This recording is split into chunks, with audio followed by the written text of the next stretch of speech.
일본하고 얼굴을 붉힐 각오가 돼 있어야 돼요. 근데 지금 정부는 일본하고 얼굴을 붉힐 각오가 전혀 안 돼 있잖아요. 일본 정부를 대응할 때요, 양보하는 순간 그걸로 끝이에요. 그게 걸맞는 반대 급부 절대 안 옵니다. 일본이 강하게 저렇게 나갈 때 우리가 강하게 맞부딪혀야 된다는 거예요.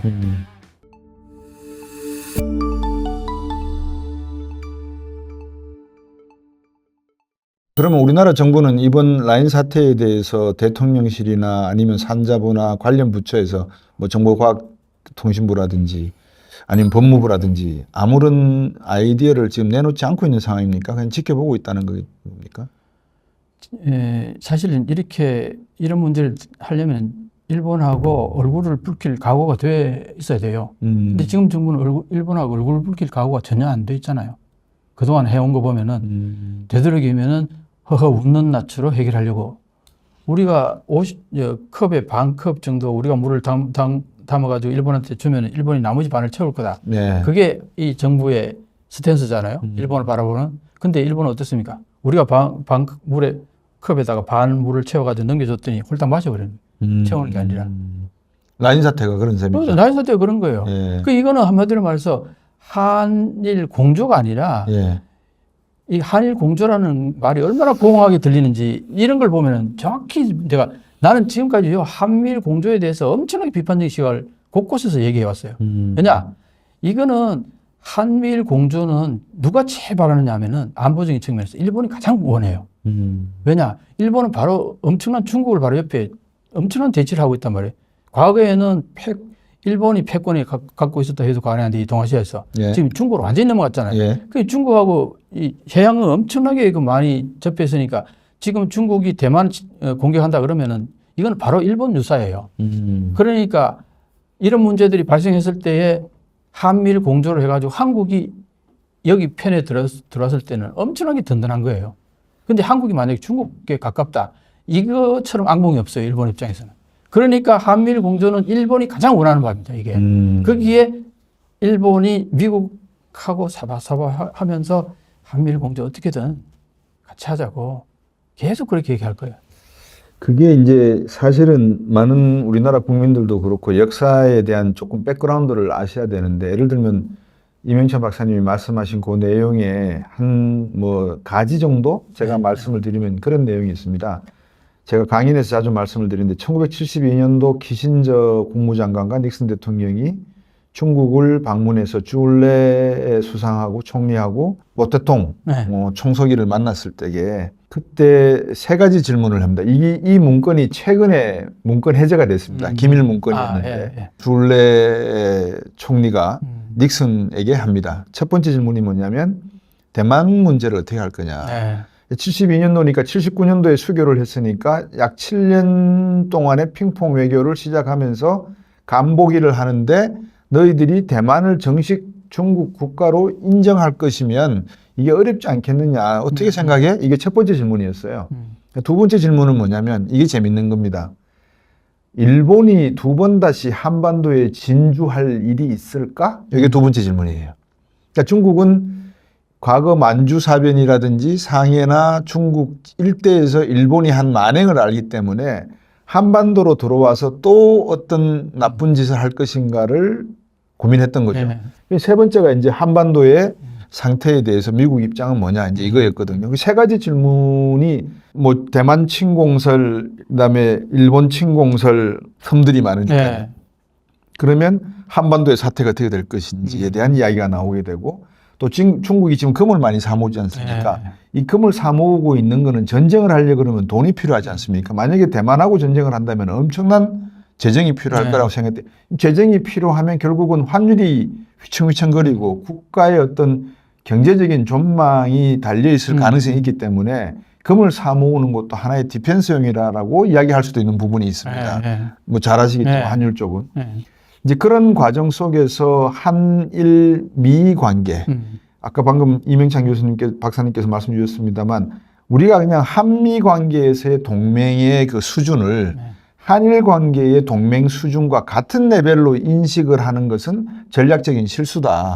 왜? 일본은 중국과 미국을 놓고 같은 레벨로 보기 때문에 자기들의 생각은 우리를 하수로 보고 우리를 어떻게 중간에서 그냥 이용해 먹을지 정도만 생각을 하는 것이지 네. 우리를 미국과 중국과 대등한 입장에서의 전략적 포지션을 보진 않는다라고 저는 생각을 하거든요. 네, 그렇죠. 그런 입장에서 보면 지금 우리 정부가 뭐 한미일 군사 동맹 체제에 대한 중요성 인지를 합니다. 인정도 해야 될 것 같고요.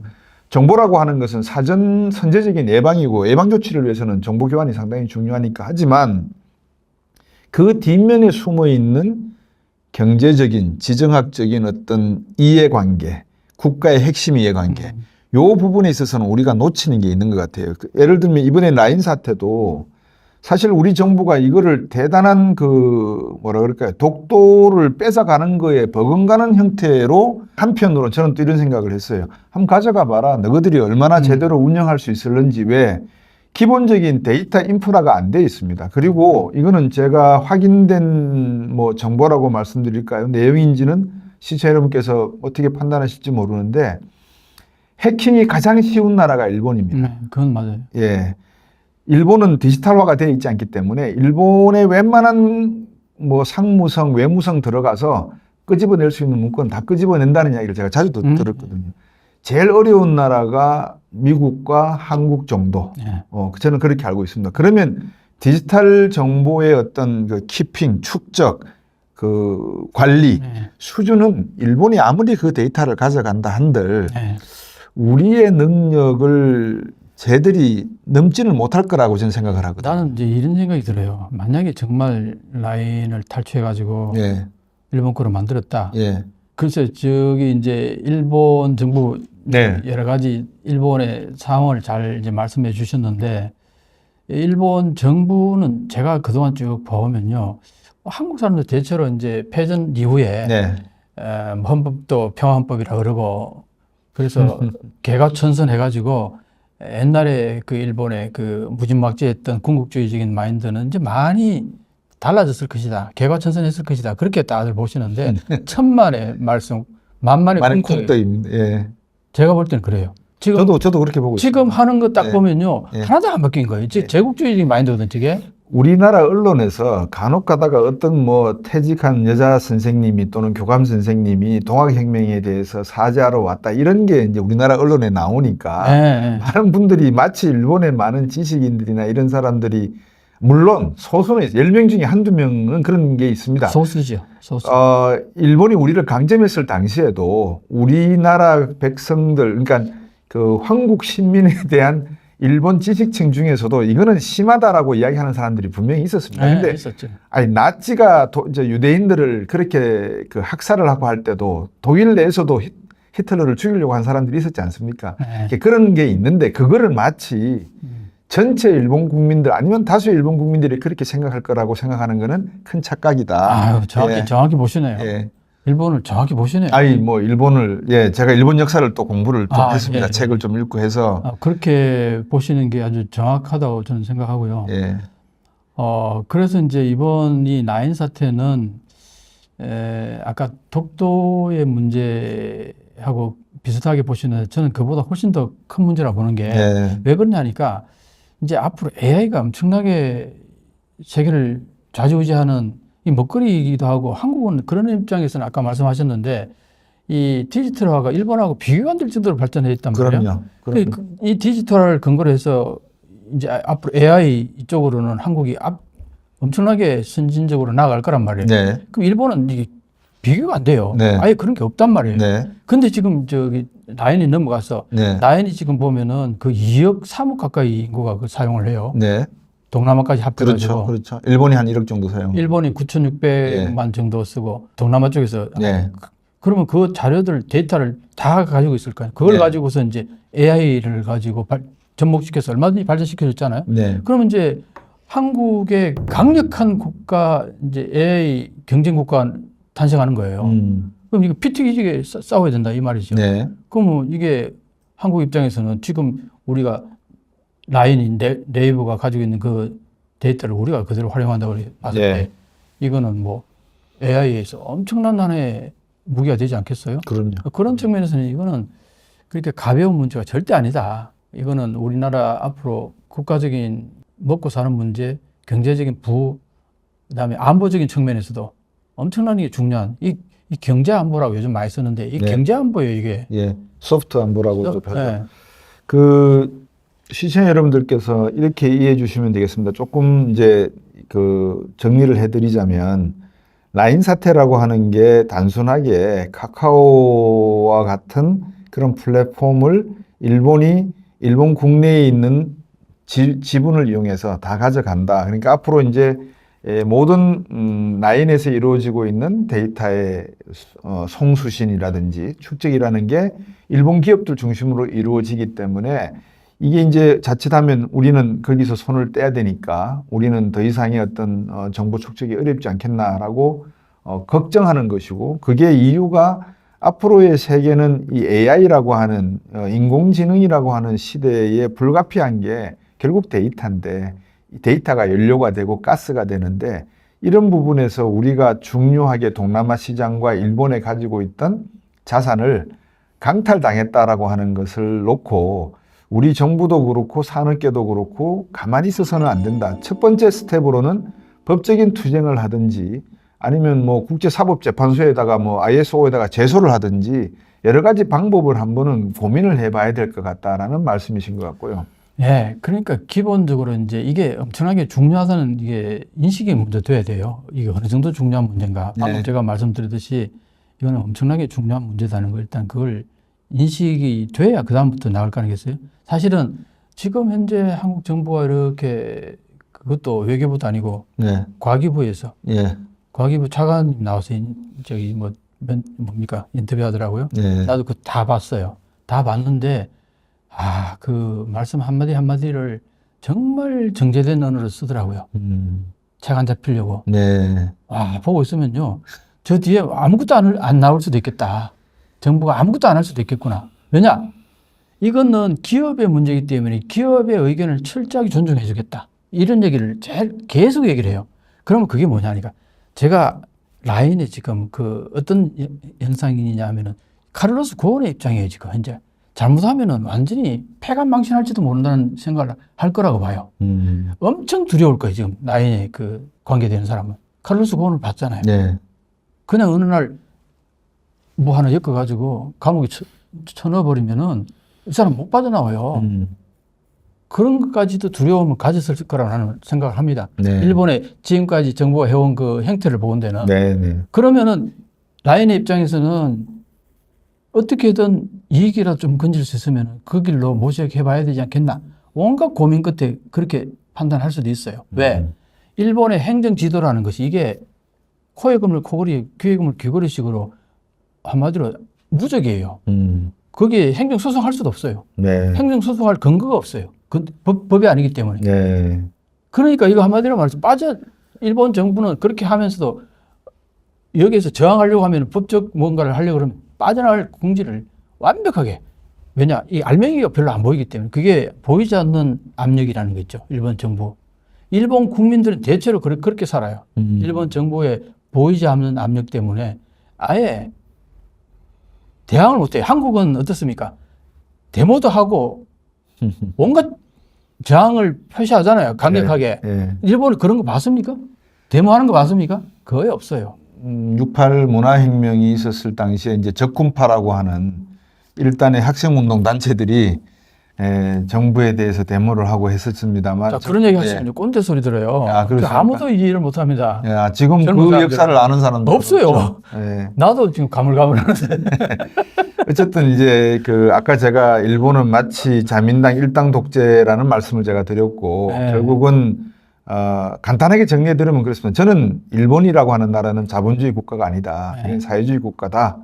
두 번째, 자본주의 국가의 탈을 쓴 자유주의 국가다라는 말씀이고, 두 번째, 그러기 위해서 탈을 썼기 때문에 이 탈이 어떨 때는 덥잖아요. 네. 벗고 싶을 때는 미국 뒤에 숨어서 벗고, 네. 어떨 때는 탈을 다시 써가지고 한국이나 중국 앞에서는 탈을 덮어 쓰고, 핵심은 그겁니다. 자, 라인을 가져가게 되면 거기에 따라 들어가 있는 수많은 소비, 제조업의 어떤 발전, 관계되는 데이터가 우리가 다 뺏긴다. 그냥 이건 데이터를 다 가져가 버리게 된다. 우리는 더 이상 그 데이터를 가질 수가 없다. 지금 다시 가가지고 거미줄 다시 쳐야 된다. 근데 그 거미줄 다시 칠 수가 있을까라고 하는 왜냐하면 한 10년 넘었거든요. 지금 이게 라인이 들어간 지가.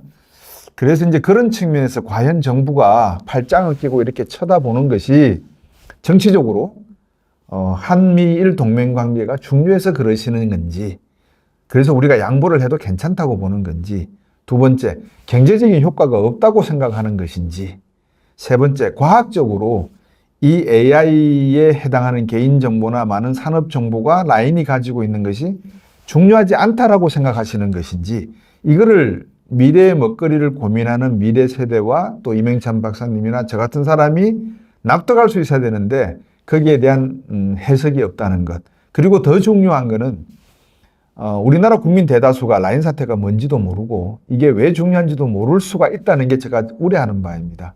왜냐하면 앞으로 이런 게 많이 일어날 가능성이 있거든요. 그렇죠. 예. 근데 사실은 지금 인터넷 들어가 보면은 라인에 대한 영상들이 굉장히 많이 올라와요. 그래서 예. 일반 국민들도 많이 알 겁니다. 한국 사람들이 되게 똑똑해요. 젊은 분들은 많이 아시는데 그렇죠. 저같이 이제 꼰대 소리 듣는 사람들한테는 예. 야 그거 뭐 라인 뭐 좀 주고 뭐 우리도 뭐 일본한테 뭐 가져오면 되지 이렇게 생각하는 사람들이 있을 것 아니 같아요. 주고 가져오면 돼. 아까 얘기했잖아요. 50% 우리가 주고 나서 물 홀짝 다 마시고. 저쪽에서 컵을 채워달라고 그랬더니 예. 채우면 그냥 홀짝 다 마셔버리더라는 거예요. 예. 지금까지 계속 그래왔거든요. 일본은. 일본 정부를 상대할 때, 아니 일본을 대응할 때요. 양보하는 순간 그걸로 끝이에요. 그게 걸맞는 반대급부 안 옵니다. 절대 안 옵니다. 그거를 명확히 인식하셔야 돼요. 방금 이명찬 박사님이 하신 말씀을 시청자 여러분들께서도 분명하게 기억하십시오. 일본의 사무라이 정신이라고 하는 것은 우리가 생각하듯이 협동하고 협력하고 타협하고 나누고 영어로 표현하면 일드하고 그러니까 이렇게 양보한다는 거죠. 그런 정신을 사무라이 정신이라고 하지 않습니다. 사무라이 정신은 일도양단입니다. 쉽게 말씀드리면 딱 잘라서 옳으냐 그르냐를 이야기하는 것이지 자를까 말까 이거 고민하지 않습니다. 예, 그러니까 일본의 그 역사를 좀 이렇게 쭉 놓고 보시면 상당히 이런 표현이 일본에서 들으시면 어떨지 모르겠지만 단순하면서 야만적이다. 저는 그렇게 생각하고요. 그러다 보니까 이 제국주의라고 하는 게 그 국민성에는 좀 어울리는 것 같고 그 제국주의라고 하는 것이 자본주의의 탈을 쓴 사회주의적인 형태로 국가가 운영되고 있다. 이렇게 보이죠. 제가 한일역전이라는 책을 썼잖아요. 네. 그게 왜 어떤 메시지를 전하려고 썼냐 하면 이런 거예요. 바로 이런 문제 때 우리 여론이 네. 정확히 일본을 인식하고 거기에 적절한 뭐랄까 우리 정부에 대한 요구라든가 이런 거 하려면 판단이 있어야 될 거 아니에요. 그래서 제가 이제 한일역전을 쓴 그 계기가 뭐냐, 그 메시지가 뭐냐 하면은 이거예요. 지금 일본이 어떤 행태를 취하면은 일단 먼저 겁부터 먹어요. 한국 국민들은. 아니면은 뭐 정부든. 왜? 일본은 막강한 선진국이고 제3의 경제 대국이고 이런 마인드가 워낙 강해가지고 네. 부딪히려고 하지 않아요. 일단 먼저. 근데 내가 계속 얘기하는 거는 일본은 힘의 논리가 적용하는 사무라이 문화가 오랫동안 그 힘의 논리에 가지고 힘이 강한 쪽은 갑질을 하는 게 당연히 되잖아요. 그러면은 한국을 얼로 보는 거거든요. 한국 얼로 보니까 자기들이 갑질을 하려고 한단 말이에요. 그럼 강하게 자기들 원하는 대로 그냥 밀어붙인단 말이에요. 자, 이럴 때 내가 한일역전을 왜 썼냐면은 지금 한국 국민이요. 지금 한일 관계의 힘의 역학을 보면은 과거에 우리가 힘없을 때에 무조건 일본이 갑질하면 우리가 을질할 수밖에 없었던 그런 힘의 역학 관계가 아니다. 네. 지금은 한국이 여러 면에서 일본보다 앞서가는 부분들이 많고 특히나 미래지향적으로 보면 한국이 디지털화된 사회다. 이것도 고도화된 사회다. 그리고 앞으로 AI 같은 게 이제 앞으로 엄청나게 그 국가의 장래를 좌우할 이런 거에서 지금 압도적으로 한국이 일본보다 강한데 여기에서 그러면은 지금 현재 AI까지 안 가더라도 현재 여러 가지 가지고 있는 힘의 그걸로 봤을 때 한국이 과거에 일본에 무조건 을의 위치에 있는 그런 입장이 아니다는 거예요. 그러면은 일본이 강하게 저렇게 나올 때 우리가 강하게 맞부딪혀야 된다는 거예요. 그 일본의 에피소드를 하나 얘기를 할까요? 네. 내가 2019년도에 일본에 가 있는 동안에 길을 가다가 핸드폰을 이렇게 보고 있었어요. 네. 근데 어떤 일본 한 사람이 네. 한 40대 후반 정도 된 사람이 셀러리맨 같아. 예. 얼굴 보니까 멀쩡해요. 예. 키가 내보다 한 5cm, 6cm 더 커요. 예. 일본 사람 보통 그렇게 크지 않죠. 크지 않은데 예. 이 사람은 특히 크더라고요. 예. 그러더니 나한테 와가지고 아니 왜 길을 가면서 핸드폰을 보냐고 이러는 예. 거예요. 내가. 예. 내가 일본에 10년 살면서 처음 당해보는 일이라 이게 무슨 일인가 하고 쳐다봤더니 한참 커요. 예. 그런데 듣고 보니까 괘씸하잖아요. 예. 근데 왜 길 가면서 핸드폰을 못 보는 거냐? 예. 뭐 때문에 그러는 거냐? 예. 내가 딱 보니까 이 사람이 한글로 돼 있는 아. 요거 한국인이다. 예. 그때 험악했잖아요. 예, 예. 2019년도 한일 관계가. 예. 그러니까 이제 한마디로 나한테 뭔가 겁주고 한번 골탕 한번 먹이려고 다가온 거죠. 예. 그런데 내가 유창한 일본어로 예. 뭐가 문제인데? 예. 뭐 이거 길 가면서 휴대폰 못 보라는 법이라도 있으면 한번 얘기해 보라고. 무슨 예. 법이 있냐고. 예. 법적 근거가 뭐냐? 우물쭈물해요. 예. 그러다가 아니 당신 뭔데 남의 길 가는 사람을 자꾸 핸드폰을 보라 말아. 당신 뭐야? 강하게 붙였어요. 그랬더니 어떻게 하지? 스미마셍 되시다. 싹싹 달아나 버려요. 이게 한국에서는 있을 수 없는 얘기잖아요. 스미마셍 하고 그냥 달아나는 게 있을 수 있습니까? 보통 한국 사람은 그 정도까지 가서 호기롭게 한번 부딪히잖아요. 강하게 나가면 바로 꼬리 내려고 스미마셍 하고 달아나 버린다니까. 내가 그걸 중앙일보 갔었는데 강의할 때 그 얘기를 한번 했어요. 일본의 전체적으로 딱 그렇다는 얘기는 아니지만 상당한 부분의 일본인들의 그 정체성, 특성이 그렇다. 그래서 내가 지금 말씀드리고 싶은 건 뭐냐 하니까 사안이 터졌을 때에 일본 정부가 지금 사실은 강하게 나오는 것도 아니에요. 여러 가지 발뺌을 해요. 네. 자기들이 뭐 지분을 정리하라 뭐 이런 얘기 한 적 없다. 자, 이렇게 나오면 강하게 밀고 나가야 돼요. 네. 강하게 밀고 나가서 그래, 그게 아니라면은 앞으로 지켜보겠다. 여기에 왜 50대 50이잖아요. 소프트뱅크. 예. 이쪽에 라인 50대 50이란 말이에요. 예. 지분이. 정보가 누출 대물이 내가지고 문제가 생겼다. 50만 정도라 그러잖아요. 경영을 똑같이 했잖아요. 그럼 누가 잘못입니까? 50대 50이 똑같이 잘못한 거 아니에요. 네. 근데 왜 얘 지분을 이쪽한테 넘겨야 됩니까? 이게 맞아요? 합리적으로? 왜 넘겼습니까?